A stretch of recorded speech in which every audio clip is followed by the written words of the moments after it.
지금부터 원내 대책회의를 시작하겠습니다. 어제 최상병 사망 사건에 대한 경찰 수사 결과 발표가 있었습니다.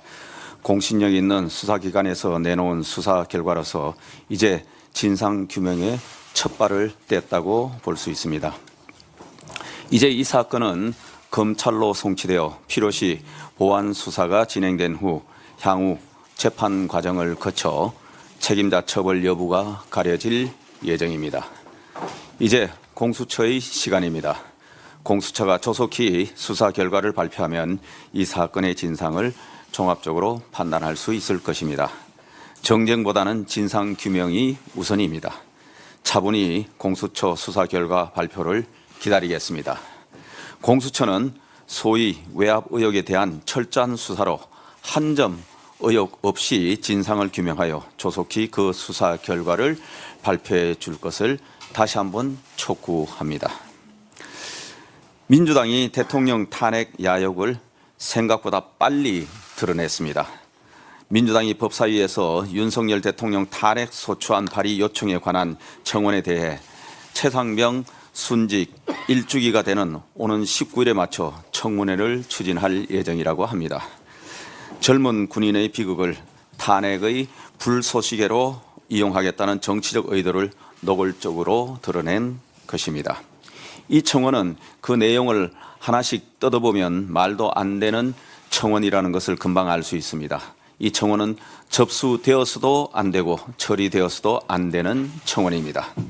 이 청원은 대통령 탄핵의 5가지 사유를 들고 있습니다. 첫째, 해병대 박종훈 수사단장에 대한 외압 행사. 둘째, 뇌물수수, 주가 조작 등 대통령 부부 일가의 부정비리 의혹.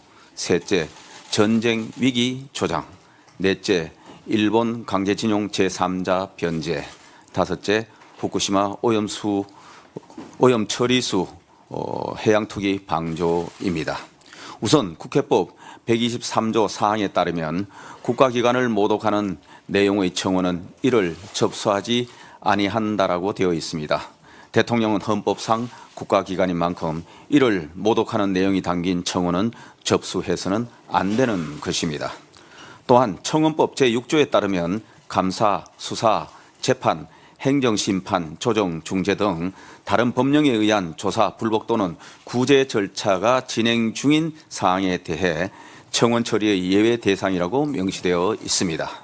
그런데 국회 청원심사규칙 제3조 불수리 사항의 통지 조항에 따르면 의장은 청원법 제6조에 따른 청원 처리의 예외 사안에 대해서는 청원을 수리하지 아니한다라고 되어 있기 때문에 수사가 진행 중인 사안이 담긴 이 청원은 국회의장이 법적으로 수리해서는 안 되는 청원입니다.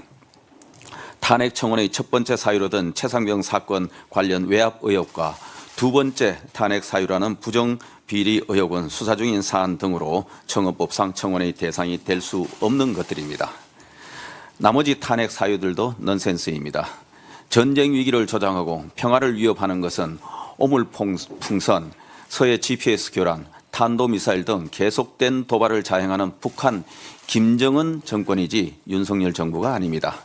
윤석열 정부는 힘에 의한 평화를 지향하며 북한의 불법 도발에 대해 국제법에 입각해 원칙적인 대응을 해왔을 뿐입니다. 이 청원을 주도한 사람이 국가보안법 위반 전력의 전과 오범이라고 하니 이런 주장을 하는 이유가 짐작됩니다. 하지만 이런 전과 오범의 터무니없는 선동을 신성한 국회 안으로 끌어오겠다는 것은 넌센스입니다. 민주당 의원들은 이 청원을 제대로 읽어보기나 했는지 의문입니다. 이런 말도 안 되는 청원을 신성한 국회에서 논의한다면 이는 그야말로 세계의 코미디일 것입니다. 민주당은 입만 열면 탄핵을 18번처럼 외치고 있는데 이제 그만하시고 부디 애창곡을 탄핵에서 민생으로 바꾸십시오. 민생 열차에 여당인 국민의힘과 함께 해주십시오. 민주당이 일방적으로 강행하는 위법적인 대통령 탄핵 소추 청문회는 당장 멈추시기를 바랍니다. 경기 회복을 이끄는 수출이 9개월 연속 플러스 성장을 보이고 있습니다. 수출을 중심으로 우리 경제가 회복세를 보이고 있지만 그 온기가 민생 현장의 활력으로 체감되기에는 아직 역부족인 상황입니다. 특히 식자재 등 원재료뿐만 아니라 최저임금의 가파른 인상과 고금리로 인한 여파로 소상공인과 자영업자의 고통은 여전합니다. 여기에 더해 청탁금지법상의 식사비와 농축수산물 선물 가액이 과도한 규제로 오랜 시간 묶이면서 오히려 민생 활력을 떨어뜨린다는 우려의 목소리가 제기되고 있습니다. 사실 2016년 청탁금지법이 시행될 당시 설정된 식사비 3만 원은 2003년에 제정된 공무원 행동강령을 기준으로 하고 있습니다. 20년 넘게 물가 상승분을 반영하지 못하면서 현장과 규범 간의 간극만 커져가는 실상입니다. 청탁금지법이 그간 우리 사회를 보다 청렴하게 발전시키는 데 기여했다는 긍정적인 평가만큼이나 시대와 여건에 맞는 정비로 규범의 이행력을 높이는 노력 또한 중요할 것입니다. 이에 내수 소비경제 최일선에 있는 소상공인과 자영업자, 농축, 수산업에 종사하시는 분들의 영업활동 여건이 나아질 수 있도록 식사비는 기존 3만 원에서 5만 원으로, 농축, 수산물은 기존 15만 원에서 20만 원 내지 30만 원으로 현실화시켜 줄 것을 정부에 제안합니다. 정부는 이해관계자와 관계기관 간의 협의를 통해 민생경제 현장의 기대에 부합하는 개선안을 조속히 마련해 줄 것을 당부합니다. 마지막으로 정부가 어제 모든 전공의에 대해 복귀 여부와 상관없이 면허 정지 등 행정처분을 하지 않기로 결정했습니다. 형평성 논란을 감수하면서라도 의료 정상화를 이루겠다는 정부의 결단이라고 평가합니다. 그동안 의사로서의 사명감으로 환자의 곁을 지켜주신 전공의 등 어려진 여러분께 진심으로 감사드립니다. 현장을 지켜주신 데 대한 고맙고 송구스러운 마음을 결코 잊지 않겠습니다. 정부는 현장을 지키는 전공의들이 수련 과정을 제대로 마칠 수 있도록 지원을 아끼지 않길 바랍니다.